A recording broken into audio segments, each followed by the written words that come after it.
চলে এসেছি নৈহাটিতে বড় মার কাছে। আমার এখান থেকে ডালা নেওয়া হয়ে গেছে, দেখো ডালাটার হাতে নিয়ে নিয়েছি। কিন্তু কোন দোকান থেকে আমি ডালাটা নিলাম তোমাদের দেখাচ্ছি। দেখো এই দোকানের ফুলগুলো এত সুন্দর থাকে, দেখেই মনটা ভরে যায়, মনে হয় মায়ের পায়ে এক্ষুনি গিয়ে এই ফুলগুলো দিয়ে, এত টাটকা ফুলগুলো। এই দোকান থেকে আমি ফুল আর মিষ্টিটা নিয়ে নিলাম। যতবারই পুজো দিতে আসি এখান থেকেই আমি ঠাকুরের বাটাটা নিয়ে নিই। এরপরে আমি চলে আসলাম লাইনে। দেখো প্রচুর লাইন বড় মার কাছে। যারা পুজো দিতে গেছো তোমরা সবাই জানো বড় মার কাছে প্রচুর লাইন পড়ে। আর যারা এখনও যাওনি তারা নিশ্চয়ই একবার বড় মার কাছে গিয়ে বড় মাকে পুজো দিয়ে আসবে। নৈহাটিতে এই বড় মা, দেখো ভেতরে কতটা ভিড়, ভেতরেও অনেক ভিড়। ঘুরে ঘুরে ঘুরে বড় মার কাছে যেতে হয়। যারা বড় মার কাছে এখনও আসুনি একবার আসবে, এসে তোমাদের মনের কামনা করে পুজো দিয়ে যাবে, তোমাদের মনস্কামনা অবশ্যই পূরণ হবে। দেখো বড় মাকে এতক্ষণ আমরা লাইনে দাঁড়িয়ে অবশেষে বড় মাকে দেখতে পেলাম। কি সুন্দর বড় মা! মন থেকে বড় মার কাছে কিছু চাইলে বড় মা কখনোই ফিরিয়ে দেয় না। তাই তোমরা মন থেকে এসেছেও, নিশ্চয়ই বড় মা তোমাদেরও ফিরিয়ে দেবে না।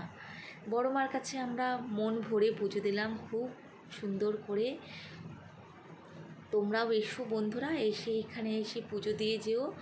দেখবে যারা জানো না যে কিভাবে যেতে হয় তারা দেখে নিও কিভাবে যেতে হয় আমার চ্যানেলে। এবার দেখো আমি বড় মাকে পুজো দেওয়া হয়ে গেছে। একটা বড় মার ফটো কিনবো বলে আমি এখানে ফটোগুলো দেখছি। ফটোগুলো দেখতে দেখতে অনেকগুলোই দোকান ছিল, অনেকগুলো দোকানেই আমি ফটো দেখছিলাম। দেখতে দেখতে দেখো একটা দোকানের ফটো আমার পছন্দ হলো এবং আমি বড় মা সবই সমান, তবুও যার চোখে যেটা ভালো লাগে। হ্যাঁ, আমার বড় মা একটা ভালো লাগলো, সেই বড় মাটাকে আমি নিলাম। এই দেখো বড় মাটাকে আমি নিয়ে আমি সাথে রাখলাম। দেখো কি অপূর্ব রূপ বড় মার। ধর্ম যার যার, বড় মার সবার।